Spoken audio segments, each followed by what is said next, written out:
Latte. Une histoire criminelle biscornue de 1994 et 1995 qui a pour théâtre le département de l'Ain et qui met en scène un couple d'assassins, une femme et son amant, Daniel Doyona et Patrick Sarrazin. Un couple de partouzeurs absolument sans foi ni loi. Ils se sont rencontrés via le Minitel rose, et ils tuent une fois pour se débarrasser du mari de madame, et une deuxième fois, tenez-vous bien, pour 100 francs. Vous avez bien entendu, 100 francs, 15 €. J'ai écrit cette histoire avec Thomas Audouard, réalisation de Céline Lebras. Europe 1, Christophe Ondelatte.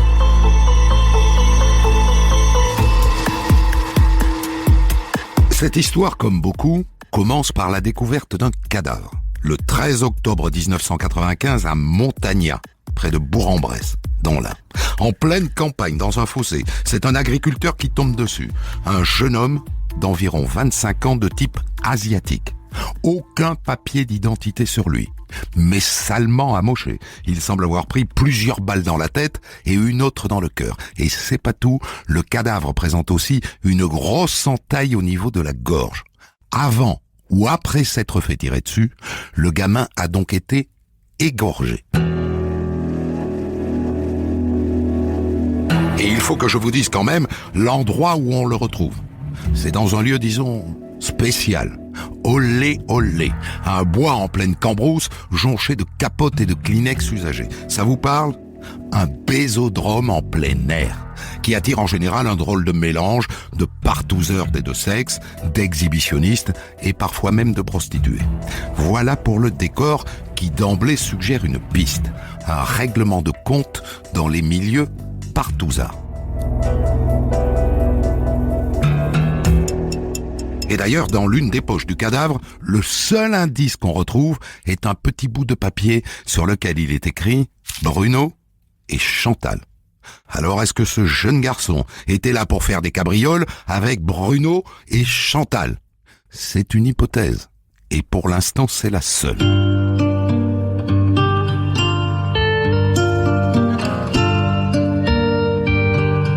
Rapidement, les gendarmes parviennent à identifier le mort. Sébastien Faisan, un étudiant de 24 ans qui vivait à Lyon, c'est-à-dire à peu près 1 heure de voiture du bois de Montagnat. Pour financer ses études, il travaillait dans un sex shop. Ça colle pour le décor. Les gendarmes interrogent son frère. À votre connaissance, est-ce que votre frère fréquentait les milieux échangistes ? Oui ? Il vous l'avait dit ? Oui. Sébastien se confiait beaucoup. Il me racontait pas toute sa vie sexuelle, mais je savais des choses, disons. Pour la soirée du 12 octobre, il vous avait dit quelque chose ? Pour cette soirée-là, non. Mais 2-3 jours avant, je savais qu'il avait rendez-vous avec un couple, un homme et une femme. C'était un rendez-vous nocturne vers les 22h, je crois. Et puis il est tombé en panne d'essence et il m'a expliqué qu'il n'avait pas pu s'y rendre. Vous avez une idée de la manière dont il a rencontré ces gens ? Oh, par le Minitel, je pense.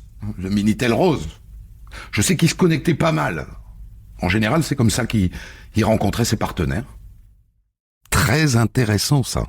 Parce que ça va simplifier les recherches. Une connexion Minitel, c'est comme Internet aujourd'hui, hein. Ça laisse des traces. Il n'y a qu'à aller regarder dans l'historique de ces connexions et on saura avec qui il avait rendez-vous. Et à France Télécom, l'historique de ces connexions Minitel, et ça vous donne le nom du site 3615. Et ensuite, le site nous dira avec qui il avait rendez-vous ce soir-là. Alors, voyons. Eh ben voilà, Sébastien avait effectivement rendez-vous avec un couple le 12 au soir. Bruno et Chantal, comme le suggérait le petit papier qu'on a retrouvé dans sa poche. Et évidemment, ce sont des pseudos. Mais grâce à France Télécom, les gendarmes obtiennent très vite leur vrai nom. Daniel et Patrick. Daniel Doyona, 33 ans, et Patrick Sarrazin, 41 ans, qui habitent Nurieux-Volonia, près de Bourg-en-Bresse. Alors qu'est-ce qu'on fait ? On va les arrêter tout de suite ? C'est trop tôt. Les gendarmes décident de les placer sur écoute et de les filocher discrètement à l'ancienne. Et fin octobre, 2 mois après la découverte du cadavre, ils les suivent dans un restaurant où ils ont réuni quelques amis. Imaginez la scène. Daniel, Patrick et leurs amis à une table, une grande table, et les gendarmes à une petite table, les oreilles grandes ouvertes. Et voilà ce qu'ils entendent. Eh bien voilà, on voulait vous annoncer une grande nouvelle. On va se marier. Ça se passera au mois de mars prochain. On a choisi la robe de Daniel, hier. Et bien sûr, vous êtes tous invités. Allez, champagne. C'est mignon comme tout, c'est beau l'amour. Vous avez compris que c'est un remariage, non ? Alors je vous le dis, Daniel est veuve depuis un peu plus d'1 an, et elle s'est retrouvée seule avec 3 enfants, elle a rencontré Patrick, qui s'est installé chez elle, elle a refait sa vie, autrement dit.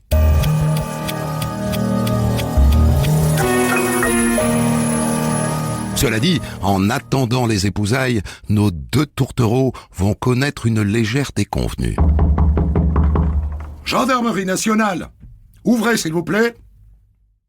Délicate attention, les gendarmes ont attendu que les enfants soient partis à l'école. Les 2 oiseaux mettent un peu de temps à répondre, parce qu'une fois les enfants partis, ils se sont recouchés, figurez-vous. Il est vrai que ni l'un ni l'autre ne travaille. C'est elle qui vient ouvrir en robe de chambre. Bonjour madame. Madame Danielle Doyona. Monsieur Patrick Sarrazin est-il là? Oui, il est encore au lit. Allez le chercher, je vous prie. Alors à dater de ce moment, vous êtes placé en garde à vue dans le cadre d'une information pour homicide volontaire. Nous allons procéder à la perquisition de votre domicile, madame. Perquisition fructueuse, car on trouve chez eux plusieurs armes à feu et un couteau encore taché de sang. Et puis des quantités industrielles de revues et de cassettes vidéo porno. Où est-ce que vous achetez cette littérature, messieurs, dames? Dans un sex shop? À Lyon? Il donne une adresse. Figurez-vous que c'est pile le sex shop où travaillait le jeune Sébastien Faisan.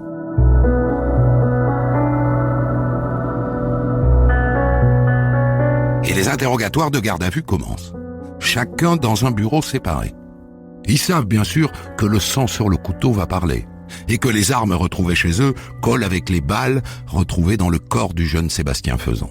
Ils ont compris qu'ils sont cuits, et donc ils se couchent tout de suite. Danielle Doyona, la première. En fait, dans le plan, c'est par moi qu'il était intéressé. Alors j'ai servi d'appât, avant que Patrick passe à l'action. Et elle raconte. Il lui avait donné rendez-vous à 2h du matin dans le bois. Ils l'ont attiré à un endroit très à l'écart, tout près de leur voiture. Danielle, alias Chantal, s'est assise sur le fauteuil passager de la voiture, vitre ouverte, et elle a commencé à le chauffer. Alors mon joli, c'est ça que tu voulais voir? Des vrais nichons de vraies femmes? Ça te plaît, hein? Tu veux en voir plus? Et elle lui a proposé de lui attacher les mains. Tu aimes les accessoires? Ça te dirait que je t'enfile des menottes? Hein? Ça t'exciterait? Hein? Il a dit oui. Et le piège s'est refermé. Patrick a surgi, il lui a braqué un revolver sur la tête. Ce soir-là, ça n'était pas du sexe qu'il voulait. Maintenant, donne-moi ta carte bancaire. Tenez, prenez mon portefeuille. Mon portefeuille est là. Très bien. Il y a déjà 100 francs dedans. C'est tout ce que t'as. Oui, c'est tout ce que j'ai. Mais tenez, j'ai 2 cartes bancaires. Vous pouvez les prendre. Tu vas nous donner les codes, bien sûr. Oui, tout ce que vous voudrez. Mais ne tuez pas. Donc, ils ont fait tout ça pour le voler. Ok. Mais alors pourquoi l'ont-ils tué? Pourquoi l'ont-ils tué de 4 balles et ensuite égorgé d'une oreille à l'autre? Et pourquoi l'ont-ils tué 2 fois? Une fois à coup de revolver et une deuxième fois à coup de couteau. Parce que tout de même, ils l'ont égorgé d'une oreille à l'autre. Pourquoi? C'est lui qui a fait ça. Patrick Sarrazin. J'avais vidé mon chargeur. J'avais tiré 4 fois. Il râlait toujours. Je n'ai pas supporté. Je l'ai égorgé. Incroyable explication. Et tout ça pourquoi? Quelques centaines de francs? Eh bien, même pas. Le pauvre Sébastien Faisan, consciemment ou pas, ne leur a pas donné les bons codes de ses cartes de crédit. Ils sont allés dans un distributeur, code faux. Ils sont allés dans un autre, code faux.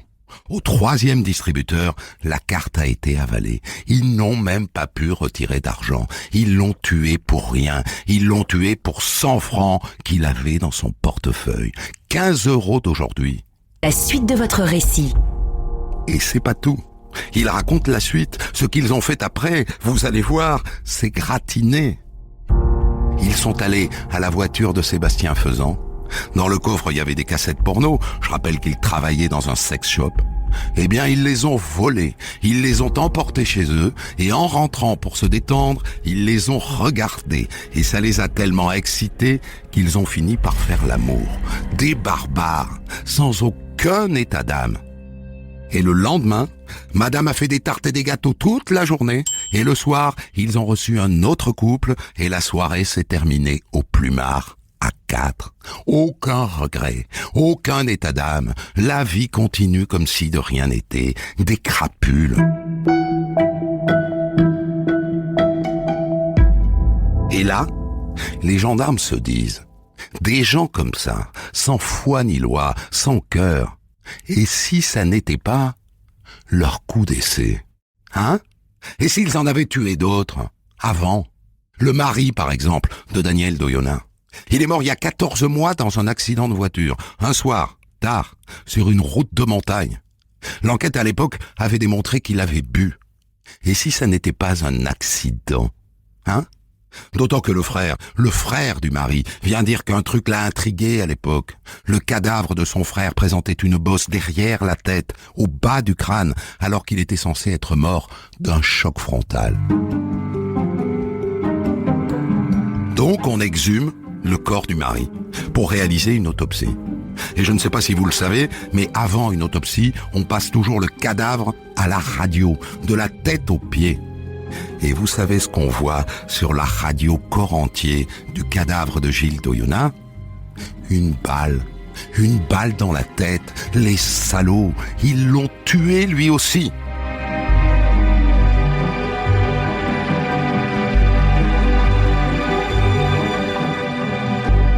Le juge, bien sûr, les fait revenir dans son cabinet, et l'un et l'autre.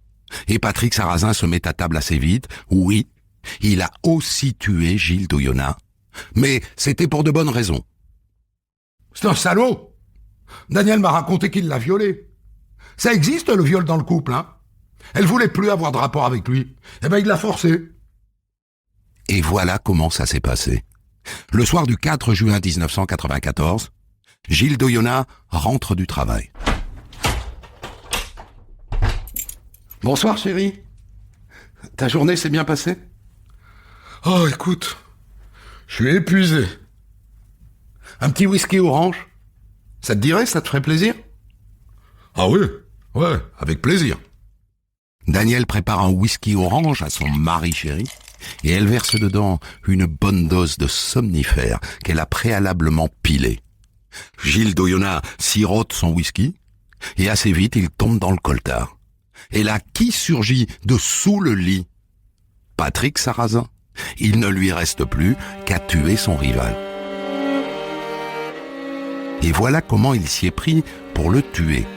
Il lui a collé un oreiller sur la tête pour que les enfants dans la chambre d'à côté ne soient pas réveillés par le bruit. Et à travers l'oreiller, il lui a tiré une balle dans le conduit de l'oreille. C'est pour ça que sur le moment, on a cru à un accident. L'entrée de la balle n'était pas visible, c'est futé. Ensuite, ils ont entouré la tête du mort d'un sac plastique pour ne pas en mettre partout. Daniel a nettoyé la chambre en grand, à l'éponge. Et Patrick Sarrazin a chargé le corps de Gilles dans sa propre voiture, une Peugeot 405. Il l'a conduit au col du Berthian. Il avait repéré un virage un peu serré avec en dessous un ravin. Il a mis le cadavre dans la voiture, côté conducteur, et il a poussé la voiture dans le vide. Et elle est allée s'écraser plusieurs dizaines de mètres plus bas. Il était persuadé d'avoir commis le crime parfait.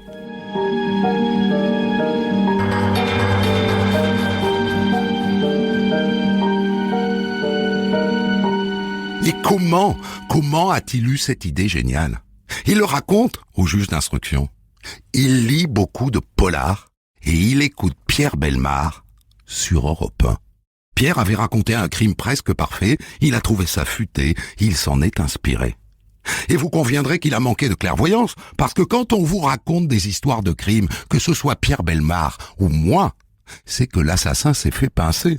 On ne vous raconte jamais des crimes parfaits, puisqu'on ne les connaît pas. Gardez bien ça en tête, au cas où vous auriez de sales idées.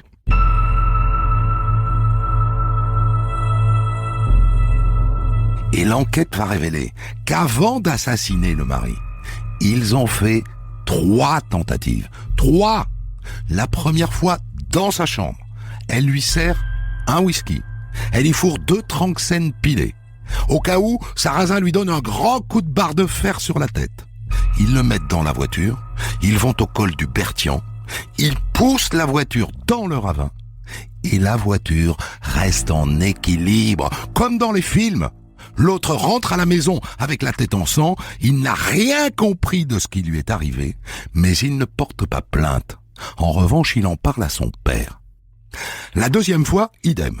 Whisky, Tranxène, ils le mettent dans la voiture, ils arrivent sur place, sur le col du Berthian, et là, Gilles d'Oyonnax se réveille. Et il voit sa femme, et il voit cet homme qu'il ne connaît pas. Et là, Sarrazin, bien embêté, lui dit « C'est un enlèvement ! Je t'ai enlevé avec ta femme !» Et pour donner un peu de crédibilité à ce mensonge, il fait semblant de violer Daniel devant son mari. Et après, il l'enlève. Daniel ne réapparaît que 2 jours plus tard. Elle joue les pauvres femmes violées, et l'autre ne porte toujours pas plainte. Et puis 3e tentative, cette fois, elle a lieu au garage de Gilles d'Oyonnax. Sarrazin lui tire dessus. Sauf qu'il le loupe, parce que l'autre, pile à ce moment-là, se baisse pour nouer son lacet. On retrouvera la balle dans le mur du garage. Et là encore, allez savoir pourquoi Gilles d'Oyonnax ne porte pas plainte. La 4e tentative sera la bonne. Alors qui sont ces gens? Ces gens sans cœur, ces gens sans état d'âme, qui tuent une première fois pour se débarrasser d'un mari gênant et filer le parfait amour, et une deuxième fois pour 100 francs. 100 francs. Daniel d'Oyonnax, d'abord. À la base, c'est une mère de famille assez ordinaire, qui élève ses 3 enfants dans une forme d'abnégation. Son mari travaille beaucoup, il était mécanicien, Gilles d'Oyonnax, et il venait de monter son propre garage. Donc il partait tôt le matin, il rentrait tard le soir, il était fatigué, et petit à petit, le couple s'est délité. À ce moment-là, Daniel a trouvé dans le Minitel Rose une forme de libération, le démon de minuit.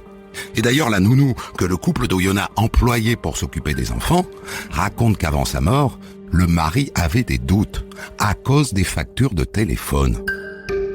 Et oui, vous vous souvenez le Minitel? Quand on allait sur le 3611 ou le 3614, ça allait. Mais les 3615, ça douillait. On se retrouvait vite avec des factures qui explosaient. C'est ce qui est arrivé au d'Oyonnax. Et donc le mari, du coup, avait chargé la nounou de surveiller sa femme. La nounou s'est mise à espionner Daniel. Et elle a bien vu que, contrairement à ce qu'elle disait à son mari, ça n'était pas sur des sites de voyance qu'elle allait. C'était sur des sites de rencontres. Et la même nounou raconte qu'à partir de ce moment-là, Daniel, qui s'était un peu laissé aller physiquement, s'est mise à se pomponner, à s'habiller de plus en plus court. Et puis elle a commencé à s'absenter 1 heure, 2 heures, 3 heures dans la journée. Et puis un jour, un homme a commencé à passer la voir régulièrement à la maison. C'était Patrick Sarrazin, devenu son amant, pour le meilleur et pour le pire.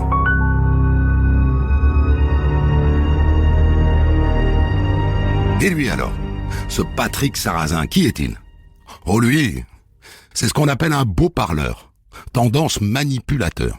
Il ne travaille pas, il prétend vivre de courses de moto. Il dit aussi qu'il a été agent secret.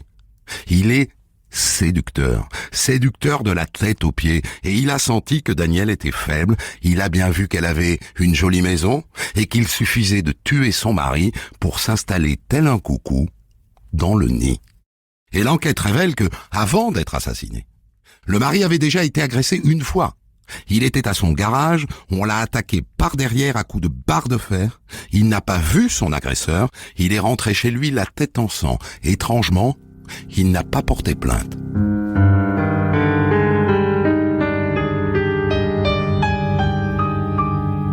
Et après la mort de Gilles, je vous ai dit que son frère avait des doutes à cause de cette bosse dans la nuque. Mais il n'y avait pas que lui, hein. Les parents de Gilles ont eu aussi des doutes. Le père est au courant pour la première tentative de meurtre. Il sait que son fils s'est retrouvé dans une voiture en suspension au-dessus d'un précipice, pile à l'endroit où finalement il est mort. Et donc, la famille fait savoir à Daniel qu'elle n'est pas la bienvenue aux obsèques de son mari. Et elle n'y va pas. C'est vous dire. Mais ça ne va pas plus loin. La famille ne prend pas d'avocat. Et comme les gendarmes n'ont aucun doute, ils classent l'affaire sans suite. C'est un accident. Et on passe pas loin du crime parfait.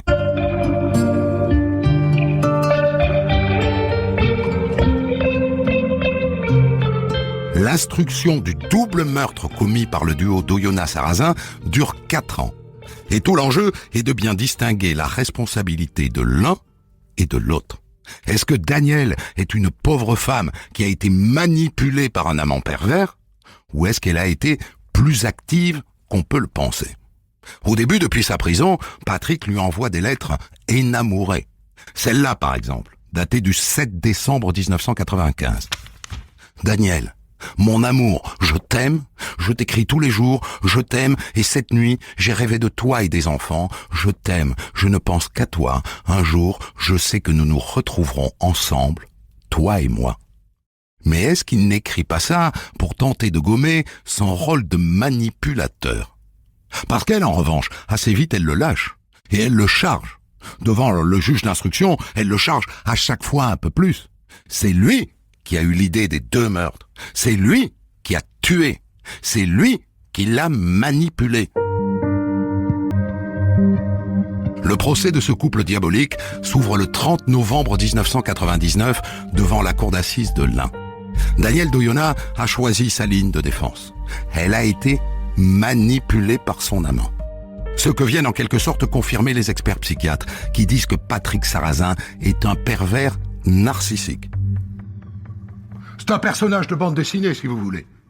Le justicier amoral, le justicier dangereux, au-dessus des lois, qui, dès lors que rien ne l'arrête, peut tout. D'accord. Mais Daniel d'Oyonnax a tout de même pris une part active à l'élimination de son mari. C'est elle qui lui donne par 3 fois le somnifère. Et elle prend aussi une part très active dans l'assassinat du jeune Sébastien Faisan. C'est elle qui l'appâte. Ça explique le verdict. Patrick Sarrazin est condamné à la réclusion criminelle à perpétuité pour 2 assassinats. Et elle, Daniel d'Oyonnax, redevenue Daniel Guillet de son nom de jeune fille, elle est condamnée à 30 ans de réclusion criminelle pour 2 complicités d'assassinat.